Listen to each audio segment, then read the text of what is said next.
Hi. Mekedatu அணை, அதாவது Karnataka government வந்துட்டு காவிரி நதி குறுக்கேல வந்துட்டு இந்த மேகதாது அணையை வந்துட்டு கட்டணும் அப்படின்னு சொல்லி ரொம்ப ஆர்வமாக வந்துட்டு ரொம்ப தீவிரமாக வந்துட்டு இறங்கிட்டாங்க. அதே நேரத்தில் வந்துட்டு தமிழ்நாடு கவர்மெண்ட் வந்துட்டு இல்லை இந்த அணையை கட்டக்கூடாது அப்படின்ற மாதிரி அவங்க எதிர்ப்பை வந்துட்டு தெரிவிச்சிட்ருக்கிறாங்க. இன்னும் குறிப்பாக சொல்ல போனோம் அப்படின்னா இந்த தண்ணியை வச்சுட்டு ரொம்ப பெரிய அரசியலே நடந்துட்டு இருக்குன்னு சொல்ல முடியும். இந்த வீடியோவில் வந்துட்டு இந்த மேகதாது அணையை பற்றின முக்கியமான 5 விஷயங்கள் வந்து நம்ம வந்து பார்க்க போகிறோம்.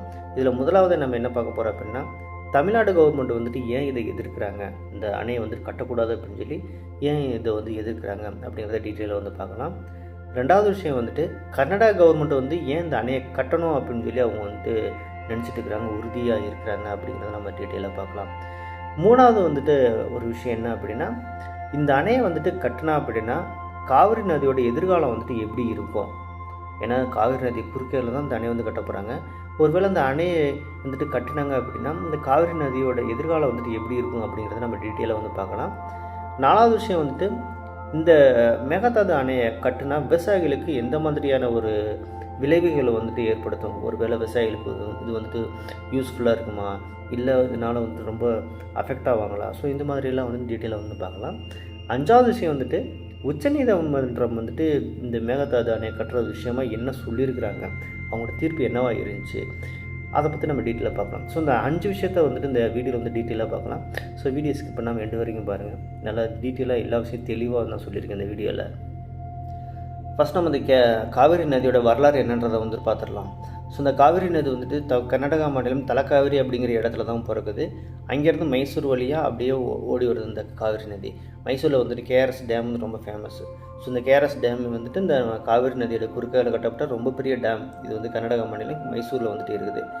அங்கேருந்து அப்படியே ஒகேனக்கல் வழியாக வந்துட்டு சேலம் வந்துட்டு வருது நதி. சேலத்தில் மேட்டூர் டேமில் வந்துட்டு ரொம்ப பெரிய டேம் அது. ஸோ இதுவுமே அந்த காவிரி நதியை குறுக்கால கட்டப்பட்ட ரொம்ப பெரிய டேம் தமிழ்நாட்டில் இருக்கிறது. ஸோ அங்கேருந்து அப்படியே நாமக்கல், திருச்சி, தஞ்சாவூர் இந்த வழியாக போயிட்டு கடைசியில் புதுச்சேரியில் போய் கடலில் வந்துட்டு கலந்துருது. கிட்டத்தட்ட 800 கிலோமீட்டர் நீளமாக இருக்கிற அந்த நதி தான் இந்த காவிரி நதி. தென்னிந்தியாவிலேயே இருக்கிறதுலே ரொம்ப நீளமான நதி வந்துட்டு எதுன்னு பார்த்தா அப்படின்னா இந்த காவிரி நதி தான். ஆக்சுவலி இந்த காவிரி நதி பிரச்சனை வந்துட்டு எப்போ ஆரம்பிச்சது, எப்படி ஆரம்பிச்சது அப்படின்றத நம்ம வந்து பார்த்துடலாம். இப்போதைக்கு வந்துட்டு கர்நாடகாவில் தலைநகரம் வந்துட்டு பெங்களூர் அப்படின்னு இருக்குது. ஆனால் அந்த காலத்தில் வந்துட்டு கர்நாடகாவோட தலைநகரம் வந்துட்டு மைசூராக இருந்துச்சு. அதுக்கப்புறம் காலப்போக்கில் தான் பெங்களூரை வந்துட்டு மாற்றினாங்க. அதே மாதிரி தமிழ்நாட்டில் எடுத்துக்கிட்டோம் அப்படின்னா இப்போதைக்கு தமிழ்நாட்டிலோட தலைநகரம் வந்து சென்னைன்னு இருக்குது. ஸோ ஆனால் ஆரம்ப காலத்தில் வந்துட்டு இந்த சென்னைங்கிற பேர் வந்துட்டு மெட்ராஸ் அப்படின்ற ஒரு நேமில் வந்துட்டு இருந்துச்சு, அந்த ஒரு பேரில் தான் இருந்துச்சு. அதுக்கப்புறம் தான் கொஞ்ச நாள் கழித்து சென்னை அப்படின்னு வந்து மாற்றினாங்க. ஸோ 1892 வருஷம் வந்துட்டு இந்த மைசூர் மாகாணத்துக்கும் மெட்ராஸ் மாகாணத்துக்கும் இடையில் வந்துட்டு ஒரு ஒப்பந்தம் வந்துட்டு கையொப்பம் நடந்துச்சு. அதில் என்ன சொன்னாங்க அப்படின்னா, ஒவ்வொரு வருஷமும் காவிரி நதியில் வரக்கூடிய தண்ணி வந்துட்டு எந்தளவு திறந்து விடணும் அப்படின்ற மாதிரியான ஒரு விவரம்லாம் அடங்கிய ஒரு கையொப்பம் வந்துட்டு ஒரு மியூச்சுவல் அண்டர்ஸ்டாண்டிங்கில் 2 பேரும் வந்துட்டு ஒரு ஒப்பந்தம் வந்து போட்டுக்கிட்டாங்க, கர்நாடகா கவர்மெண்ட்டு தமிழ்நாடு கவர்மெண்ட்டும். அது வந்துட்டு 1924 வந்துட்டு மறுபடியும் அதை வந்து ரினியூவல் பண்ணாங்க 50 வருஷத்துக்கு, அடுத்த 50 வருஷத்துக்கு. ஸோ இந்த மாதிரி வந்துட்டு பண்ணிக்கலாம் அப்படின்னு சொல்லி 1924 வந்துட்டு மறுபடியும் ஒரு புதுசாக வந்துட்டு ஒரு ஒப்பந்தம் போட்டாங்க. அதுக்கப்புறம் வந்துட்டு 1974 வந்துட்டு ஏன்னா 50 வருஷம் தானே போட்டாங்க, 1974 அது வந்துட்டு எக்ஸ்பைரி ஆகிடுச்சு. அதுக்கப்புறம் மறுபடியும் வந்துட்டு ரெனியூவல் பண்ணணும், அதை ரெனியூவல் பண்ணிட்டாங்க. ஆனால் அதே நேரத்தில் என்னாச்சு அப்படின்னா 1974 வந்துட்டு 2 மாநிலத்துக்கு தண்ணி பிரச்சனை வந்துட்டு ரொம்ப அதிகமாக இருந்துச்சு, கர்நாடகாவுக்கும் சரி தமிழ்நாட்டுக்குமே சரி. ஸோ அந்த டைமில் வந்துட்டு அவங்க என்ன சொல்லிட்டாங்க அப்படின்னா கர்நாடகா கவர்மெண்ட்டு மறுபடியும் அந்த 1974 மறுபடியும் வந்துட்டு இந்த ஒப்பந்தத்தை வந்து ரெனியூவல் பண்ணதுக்கு அவங்க வந்துட்டு கர்நாடகா கவர்மெண்ட்டு ஒத்துக்கலை. ஏன் அப்படின்னா கர்நாடகாவில் ஏற்கனவே வந்து தண்ணி பிரச்சனை அதிகமாக இருக்குது. ஸோ இந்த சுச்சுவேஷனில் வந்துட்டு எங்களுக்கே வந்து தண்ணி பிரச்சனை அதிகமாக இருக்குது, இதில் நாங்கள் உங்களுக்கு எப்படி கொடுக்குறது அப்படின்னு சொல்லி அவங்க வந்துட்டு கர்நாடகா கவர்மெண்ட் வந்து தண்ணி கொடுக்கறதுக்கு மறுத்துட்டாங்க. அந்த ஒப்பந்தத்தை வந்துட்டு மறுபடியும் ரெனியூவல் பண்ணதுக்கு அவங்க வந்துட்டு கர்நாடகா கவர்மெண்ட் ஒத்துக்கலை. ஸோ 1974 இந்த பிரச்சனை வந்துட்டு ஆரம்பிச்சது. அது வந்து காவிரி நதிநீர் பிரச்சனை வந்துட்டு 1974 ஆரம்பிச்சது. அப்போதைக்கு ஆரம்பித்தது இன்னுமே வந்து போயிட்டுருக்கு, கிட்டத்தட்ட 50 வருஷத்துக்கு மேலே இன்னுமே போயிட்டுருக்குது தமிழ்நாட்டுக்கும் கர்நாடகாவுக்கும் இடையில.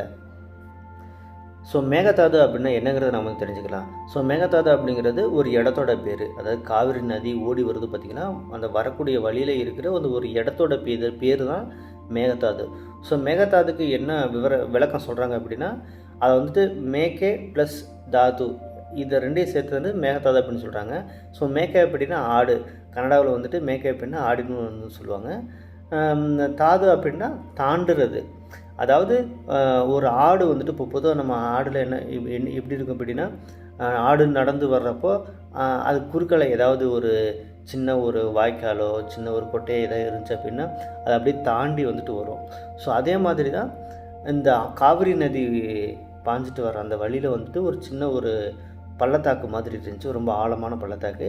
ஸோ அந்த பள்ளத்தாக்கு வந்துட்டு அந்த வழியாக இருக்கிற ஆடுகள், அதாவது அந்த வழியாக மேய்ஞ்சிட்ருக்கிற ஆடுகள் எல்லாமே என்ன பண்ணும் அப்படின்னா அந்த பள்ளத்தாக்கு வந்து தாண்டி வந்துட்டு அந்த பக்கம் போகுமா, இந்த கரையிலேருந்து அந்த கரைக்கு வந்து தாண்டி வந்துட்டு போகுமா. ஸோ இந்த மாதிரியே இருக்கிறதுனால தான் அந்த இடத்துக்கு வந்துட்டு மேகதாது அப்படின்ற ஒரு பேர் வந்துட்டு வந்துச்சு. இன்னொன்று வந்துட்டு இந்த காவிரி நதி வரக்கூடிய அந்த வழியில் இருக்கிற பள்ளத்தாக்குலேயே அந்த இடம் தான் ரொம்ப ஆழமான பள்ளத்தாக்குன்னு சொல்கிறாங்க எல்லோரும். சரி, இந்த மேகதாது அந்த அப்படிங்கிற இடத்துல வந்துட்டு இந்த அணை கட்டுறதுக்கு எப்படி வந்துட்டு முடிவு பண்ணாங்க, இது எப்படி உருவாச்சு அப்படின்னு பார்த்தோம் அப்படின்னா, ஃபஸ்ட்டு வந்துட்டு 2012 வந்துட்டு கன்னடா கவர்மெண்ட் வந்துட்டு ஒரு முடிவு பண்ணுறாங்க. என்ன அப்படின்னா, அந்த மேகதாது அப்படிங்கிற இடத்துல வந்துட்டு நம்ம வந்துட்டு ஒரு அணையை கட்டலாம் அப்படிங்கிற ஒரு முடிவு வந்துட்டு கன்னடா கவர்மெண்ட் வந்துட்டு பண்ணுறாங்க. இதுக்கு அவங்க சொல்கிற ஒரு முக்கியமான 4 காரணம் என்னன்னு பார்த்தா அப்படின்னா, இந்த அணை கட்டுறதுனால பெங்களூரு, அதாவது பெங்களூருன்றது கர்நாடகாவோட கேபிட்டல் ஆகிடுச்சு, தலைநகரம் ஆகிடுச்சு.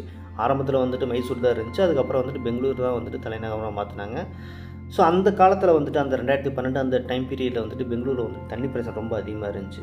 ஸோ அதெல்லாம் சால்வ் பண்ணுறதுக்காக இந்த மேகதாது அணையை கட்டணும் அப்படின்னா கண்டிப்பாக வந்துட்டு பெங்களூரில் வந்துட்டு இந்த தண்ணி பிரச்சனையே இருக்காது, குடிநீர் பிரச்சனையும் வந்துட்டு இருக்காது. அதனால் இது வந்து கட்டியே தீரணும் ஸோ அப்படின்னு ஒரு முடிவு எடுத்துக்காங்க. இது முதலாவது விஷயம். ரெண்டாவது விஷயம் என்ன சொல்கிறாங்க அப்படின்னா, கண்டிப்பாக வந்துட்டு இந்த மேகதாது அணையை கட்டணும் அப்படின்னா பெங்களூருக்கு மட்டும் கிடையாது, அது சுற்றி வட்டாரம் இருக்கிற எல்லா நகரங்களுக்குமே வந்துட்டு கண்டிப்பாக வந்துட்டு தண்ணி பிரச்சனை வந்துட்டு இருக்காது. விவசாயத்துக்கும் சரி, மற்ற இண்டஸ்ட்ரீஸ் வச்சு எல்லாத்துக்குமே வந்துட்டு இந்த மேகதாது அணை வந்துட்டு ரொம்ப யூஸ்ஃபுல்லாக இருக்கும் அப்படின்னு வந்துட்டு எல்லாம் டிசைட் பண்ணாங்க. மூணாவது விஷயம் என்ன சொல்கிறாங்க அப்படின்னா, இந்த அணையை கட்டணும் அப்படின்னா கண்டிப்பாக அதிலிருந்து நம்ம வந்துட்டு மின்சாரம் வந்துட்டு உற்பத்தி செய்ய முடியும். அதனால் வந்துட்டு நம்ம மற்ற ஸ்டேட்டை வந்து டிபெண்ட் பண்ணி இருக்கணுன்ற அவசியம் கிடையாது. அதனால் வந்துட்டு இந்த மேகதாது அணையை கட்டணும் அப்படின்னா கண்டிப்பாக நம்ம வந்து எலக்ட்ரிசிட்டி ப்ரொடியூஸ் பண்ணலாம். ஸோ அந்த ஒரு திட்டமும் வந்துட்டு இவங்க கையில் வச்சுருந்தாங்க. நாலாவது என்ன சொல்கிறாங்க அப்படின்னா, வெள்ள கட்டுப்பாடு. அதாவது இந்த காவிரி நதியில் வந்துட்டு இப்போ மழையெல்லாம் பெஞ்சிச்சு அப்படின்னா என்ன ஆகும் அப்படின்னா, அந்த காவிரி நதியில் வந்துட்டு வெள்ளப்பெருக்கு வந்துட்டு ரொம்ப அதிகமாக வரும். இதனால் வந்துட்டு காவிரி கரையோரத்தில் இருக்கிறவங்க நிறைய பேர் வந்துட்டு பாதிக்கப்பட்டாங்க. ஸோ இந்த மேகதாது அணையை கட்டுறப்போ என்ன ஆகும் அப்படின்னா, ஸோ இந்த வெள்ள பாதிப்புகள், ஸோ இந்த பெரிய பெரிய மலைகள், அதாவது மழை காலத்துலலாம் வந்துட்டு பெரிய அளவு வெள்ளப்பெருக்கில் வரும்போது இந்த உயிர் சேதம், ஸோ இது மாதிரியான அழிவுகளில் இருந்து கண்டிப்பாக வந்துட்டு மக்களை வந்துட்டு காப்பாற்ற முடியும். வெள்ளக்கட்டுப்பாடு வந்துட்டு நம்மளால் வந்துட்டு கண்ட்ரோல் கொண்டு வர முடியும். ஸோ இதனால் வந்துட்டு நம்ம வந்துட்டு இந்த மேகதாது அணை கட்டியே தீரலாம் அப்படின்னு வந்துட்டு கன்னட கவர்மெண்ட் வந்துட்டு முடிவு பண்ணாங்க. ஸோ இந்த 4 விஷயத்தை தான் மேற்கோள் காட்டி, இந்த 4 நன்மைகள் இருக்கிறதுனால கண்டிப்பாக நம்ம வந்துட்டு இந்த மேகதாது அணையை கட்டியே தீரலாம் அப்படின்னு வந்து கன்னட கவர்மெண்ட் சொல்லிச்சு. அதே நேரத்தில் அவங்க இன்னும் என்ன சொல்கிறாங்க அப்படின்னா, இந்த அணையை கட்டுறதுனால தமிழ்நாட்டுக்கு வந்துட்டு தண்ணி கொடுக்குறதுல எங்களுக்கு எந்த ஒரு பிரச்சனையும் கிடையாது. உச்சநீதிமன்றம் வந்துட்டு என்ன சொல்லியிருக்கிறாங்களோ, எவ்வளோ தண்ணி கொடுக்கணும்னு சொல்லியிருக்கிறாங்களோ கண்டிப்பாக அந்த தண்ணி வந்துட்டு நம்ம வந்து தமிழ்நாடு கவர்மெண்ட்டு கொடுத்துடலாம். அதில் எந்த இதுவுமே கிடையாது, எந்த ஒரு குறையுமே இருக்காது அப்படின்னு சொல்லி அந்த ஒரு விளக்கத்தையும் கன்னட கவர்மெண்ட் வந்துட்டு சொல்லியிருக்கு. ஸோ இந்த மேகதாது அணையை பற்றி தமிழ்நாடு கவர்மெண்ட்டை வந்துட்டு என்ன சொல்கிறாங்க அப்படின்னா, ஏற்கனவே வந்துட்டு காவிரி நதியில் வந்துட்டு தண்ணி வரத்து ரொம்ப கம்மியாக வந்துட்டு இருக்குது. இந்த நேரத்தில் வந்துட்டு மேகதாது அணையை கட்டினாங்க அப்படின்னா கண்டிப்பாக வந்துட்டு இந்த நீர்வரத்து வந்துட்டு பாதிக்கப்படும். அதே நேரத்தில் விவசாயிகள் வந்துட்டு ரொம்ப பாதிக்கப்படுவாங்க. டெல்டா பகுதியில் இருக்கிற விவசாயிகள் வந்து ரொம்ப அதிகமாக வந்துட்டு பாதிக்கப்படுவாங்க. ஏன்னா டெல்டா பகுதியில் இருக்கிற விவசாயிகள் வந்துட்டு கம்ப்ளீட்டாக வந்துட்டு இந்த காவிரி நதி நீரை டிபெண்ட் பண்ணி தான் வந்துட்டு விவசாயமே பண்ணிட்டு வராங்க. இப்போ நம்மளே வந்து டெல்டா அந்த ஏரியா சைடு போனோம் அப்படின்னா எங்கே பார்த்தாலும் கண்ணுக்கட்ட தூரம் வரைக்கும் நெல் தான் போட்டிருப்பாங்க. அதாவது இப்போ குறிப்பாக சொல்லப்போனால் அப்படின்னா இந்த நாமக்கல்லில் அடுத்து இந்த முசிறி அங்கேருந்து எடுத்துக்கிட்டோம் அப்படின்னா திருச்சி வரைக்குமே கண்ணுக்கட்டின தூரம் வரைக்கும் ஃபுல்லாக நெல் தான் போட்டிருப்பாங்க. எல்லாமே வந்துட்டு காவிரி நீரை டிபெண்ட் பண்ணி தான் அவங்க வந்துட்டு விவசாயமே பண்ணிட்டுருக்குறாங்க. ஸோ இது மாதிரி அவங்க வந்து அந்த மேகதாது அணையை கட்டினாங்க அப்படின்னா கண்டிப்பாக வந்துட்டு காவிரி நதியில் வந்துட்டு நீர் வரத்து வந்துட்டு ரொம்ப கம்மியாக வரும். கண்டிப்பாக வந்துட்டு விவசாயம் வந்துட்டு பாதிக்கப்படும். குறிப்பாக சொல்லப்போனால் அப்படின்னா இந்த தஞ்சாவூர், நாகப்பட்டினம் அந்த ஏரியாவில் இருக்கிறவங்களாம் ரொம்ப அதிகமாக வந்து பாதிக்கப்படுவாங்க. இதனால் வந்துட்டு மேகதாது அணை வந்து கட்டக்கூடாது அப்படின்னு சொல்லி தமிழ்நாடு கவர்மெண்ட் வந்துட்டு எதிர்ப்பு தெரிவிச்சுட்டு வராங்க. பொலிட்டிக்கல் ரீதியாக பார்க்கும்போது ஒவ்வொரு தேர்தல் டைம்லேயும் இந்த மேகதாது பிரச்சனை வந்துட்டு ரொம்ப பெரிய அளவு வந்துட்டு பேசப்படுது. அதாவது சென்ட்ரல் கவர்மெண்ட்டும் சரி, ஸ்டேட் கவர்மெண்ட்டும் சரி, உச்சநீதிமன்றம் வரைக்கும், நாடாளுமன்றம் எல்லா இடத்துலையுமே இந்த மேகதாது அணையை பற்றி வந்து பேசிட்டாங்க. ஒவ்வொருத்தவங்களும் யாரெல்லாம் வந்து சிஎம்மாக வர்றாங்களோ அவங்களுமே வந்துட்டு இந்த மேகதாது அணையை பற்றி பேசாமல் இருக்க மாட்டாங்க. இப்போதைக்கு வந்து தமிழ்நாட்டில் வந்துட்டு தமிழக வெற்றிக்கிழமை அவங்க வந்துட்டு சார்ஜில் வந்துட்டு பவரில் வந்துட்டு இருக்கிறாங்க. அவங்களுமே கூட இந்த மேகதாது அணையை பற்றி பேசிட்டு தான் இருக்காங்க. அதே நேரத்தில் கர்நாடகா எடுத்துட்டோம் அப்படின்னா, கர்நாடகாவில் வந்துட்டு இப்போ வந்துட்டு மிஸ்டர் டிகே சிவகுமார் வந்துட்டு சார்ஜ் எடுத்துக்கிறாரு, பவரில் இருக்கிறாரு. அவர் தான் வந்துட்டு சிஎம் இன் கர்நாடகா. அவருமே வந்துட்டு நான் வந்துட்டு மேகதாது அணையை கட்டியே தீருவேன் அப்படின்ற மாதிரி என்னோடய ஸ்டேட்மெண்ட்டில் வந்து கொடுத்துருக்கிறாரு. ஸோ இந்த காவிரி நீர் பிரச்சனை வந்துட்டு 2 ஸ்டேட்டுகளுமே வந்துட்டு மியூச்சுவலாக வந்துட்டு பேசி எந்த ஒரு முடிவு எடுக்க முடியல.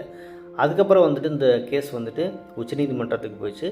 உச்சநீதிமன்றம் என்ன பண்ணாங்க அப்படின்னா, இந்த காவிரி நீரை வந்துட்டு பங்கீடு பண்ணுறதுக்கு, ஸ்ப்ளிட் பண்ணுறதுக்கு தனியாக வந்துட்டு ஒரு டீம் வந்துட்டு ஃபார்ம் பண்ணாங்க. அதாவது காவிரி நீர் மேலாண்மை அப்படின்ற ஒரு பேரில் வந்துட்டு ஒரு டீம் வந்துட்டு ஃபார்ம் பண்ணாங்க. அவங்க தான் வந்துட்டு தண்ணி, அதாவது காவிரி நீர் வந்துட்டு எந்த அளவு வந்துட்டு தமிழ்நாட்டுக்கு கொடுக்கணும், அவங்க சரியாக கொடுக்குறாங்களா இல்லையா, ஸோ இந்த மாதிரியான மானிட்டரிங் எல்லாமே வந்துட்டு இந்த நீர் மேலாண்மை, காவிரி நீர் மேலாண்மை வந்து அந்த இயக்கம் வந்துட்டு கம்ப்ளீட்டாக வந்துட்டு வாட்ச் பண்ணிட்டு இருக்கிறாங்க. சரி, ஒருவேளை எல்லா தடைகளையும் மீறி இந்த மேகதாது அணை கட்டினா என்ன நடக்கும் அப்படின்னு பார்த்தா அப்படின்னா, இதில் ஒரு சில பாசிட்டிவ் பாயிண்ட் இருக்குது, நெகட்டிவ் பாயிண்ட் இருக்குது. ஸோ பாசிட்டிவ் பாயிண்ட் ஆஃப் வியூவில் பார்க்கும்போது பெங்களூரில் இருக்கிற அந்த நீர் பற்றாக்குறை வந்துட்டு கம்ப்ளீட்டாக வந்துட்டு தீந்துடும். பெங்களூர் ஃபுல்லாகவே வந்துட்டு இந்த காவிரி நதி மூலமாக நீர் வந்துட்டு எல்லா இடத்துக்கும் கிடச்சிரும். குடிநீர் வந்துட்டு எல்லாத்துக்கும் கிடச்சிரும். அது ஒன்று. ரெண்டாவது விஷயம் வந்துட்டு வெள்ளக்கட்டுப்பாடு. இப்போ அடிக்கடி வந்துட்டு ரொம்ப அதிகமாக மழை பெஞ்சு அப்படின்னா அந்த டைமில் வந்துட்டு காவிரி நதி கரையோரத்தில் இருக்கிறவங்களும் ரொம்ப அதிகமாக பாதிக்கப்படுறாங்க. ஏன்னா வெள்ளம் வந்துட்டு வந்துடுது. ஸோ வெள்ளம் வர்றதுனால எல்லாருமே வந்துட்டு ரொம்ப பாதிக்கப்படுறாங்க. ஒருவேளை அந்த அணை கட்டினாங்க அப்படின்னா அந்த ஒரு வெள்ள கட்டுப்பாடு வந்துட்டு கண்டிப்பாக வந்துட்டு இருக்கும். இந்த வெள்ளம் மூலமாக பாதிக்கக்கூடிய அந்த பாதிப்பு வந்துட்டு குறைஞ்சிரும். ஸோ அந்த ஒரு நன்மையும் இருக்குது. மூணாவது விஷயம் வந்துட்டு மின்சாரம் வந்து உற்பத்தி செய்ய முடியும். ஸோ இந்த டேம் மூலமாக மின்சாரம் வந்துட்டு உற்பத்தி செய்யலாம். ஸோ இந்த 3 நன்மைகள் வந்துட்டு இருக்குது அப்படின்னு வந்துட்டு எல்லோரும் சொல்கிறாங்க. ஒருவேளை இதை நெகட்டிவ் பாயிண்டில் எடுக்கும்போது காவிரிக்கிலிருந்து தமிழ்நாட்டுக்கு வரக்கூடிய நீர்வரத்து வந்துட்டு கண்டிப்பாக வந்துட்டு பாதிக்கப்படும். அதாவது கண்டிப்பாக வந்துட்டு குறையும். இப்போ வரதுலேருந்து கண்டிப்பாக வந்துட்டு குறையிறதுக்கான வாய்ப்பு நிறையவே இருக்குது. ரெண்டாவது விஷயம் வந்துட்டு கண்டிப்பாக விவசாயிகள் வந்துட்டு ரொம்ப அதிகமாக பாதிக்கப்படுவாங்க. ஏன்னா நான் ஏற்கனவே சொன்னது மாதிரி இந்த காவிரி நீரை டிபெண்ட் பண்ணி தான் நிறைய பேர் வந்துட்டு விவசாயம் பண்ணிட்டு வராங்க, அந்த டெல்டா பகுதி எல்லாத்துலேயுமே. ஸோ அப்படிங்கிறப்போ வந்துட்டு அவங்களோட வாழ்வாதாரம் வந்துட்டு கண்டிப்பாக வந்துட்டு பாதிக்கப்படும். மூணாவது விஷயம் வந்துட்டு பொலிட்டிக்கல் ரீதியாக நிறைய ஒரு அன்சர்டனிட்டி வந்துட்டு நடக்கிறதான வாய்ப்புகள் வந்துட்டு நிறையவே இருக்குது. ஏன் அப்படின்னா இப்போ தமிழ்நாட்டில் வந்துட்டு நிறைய பொலிட்டிக்கல் பார்ட்டிஸ் இருக்காங்க. அதாவது டிவிகே இருக்குது, டிஎம்கே இருக்குது, ஏடிஎம்கே இருக்குது. ஸோ ஒவ்வொருத்தவங்களும் வந்துட்டு மோதிக்கிறதுக்கான வாய்ப்புகள் வந்துட்டு இருக்குது. அதே மாதிரி தான் கர்நாடகாவிலையும் பிஜேபி இருக்கிறாங்க, காங்கிரஸ் இருக்கிறாங்க. ஸோ அவங்களுக்குள்ளேயுமே மோதல் வர்றதுக்கான வாய்ப்புகள் வந்துட்டு நிறைய இருக்குது. ஸோ பொலிட்டிக்கல் ரீதியாக நிறைய ஒரு பிரச்சனைகள்லாம் வரதுக்கான வாய்ப்புகள் வந்துட்டு இருக்குது இந்த அணை கட்டினாங்க அப்படின்னா.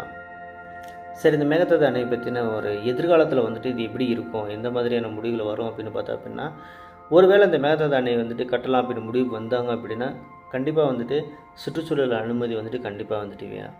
ஏன்னா வந்துட்டு சுற்றுச்சூழலில் வந்துட்டு நிறைய விஷயங்கள் அழித்து தான் இந்த டேம் வந்துட்டு கட்ட போகிறாங்க. ஸோ அப்படிங்கிறப்ப வந்துட்டு சுற்றுச்சூழல் அனுமதி வந்துட்டு கண்டிப்பாக வந்துட்டு வேணும். இன்னொன்று வந்துட்டு சென்ட்ரல் கவர்மெண்ட்டுக்கு இது வந்துட்டு அப்ரூவல் வந்துட்டு கொடுக்கணும்.